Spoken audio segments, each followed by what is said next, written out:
काय गे, अजून किती उशीर झोपणार आहेस? की मोडू तुझी कंबर. 4-5 दिवसात लग्न होणार आहे ना तुझं, तिकडे पण अशाच चांगल्या वर करून झोपणार आहेस का? ते काय नाही, उठ उठ चल उठ.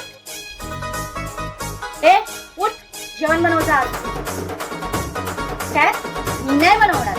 सासूला पण असंच बोलणार आहेस का मी नाही बनवणार म्हणून? हा, ती करशील ऑनलाईन पिझ्झा ऑर्डर करा, बर्गर ऑर्डर करा.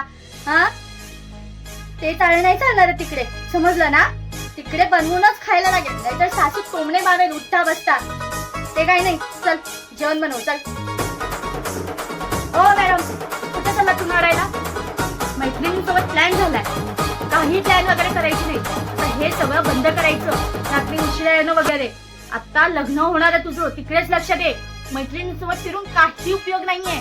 गप्पू मार घरी बस चल. काय गे, त्या सोनूशी काय फोनवर बोलत होती? आता सोन्याशी फोनवर बोलायचं नाही, समजलं ना? आता फक्त जावई बापूंचा विचार करायचा. ते सांगतील तसंच वागायचं, समजलं ना? दोघात तिसरा येता कामा नाही, त्याच्याने भांडणं होतात, समजलं ना? नाहीतर घालवशील माझी इज्जत.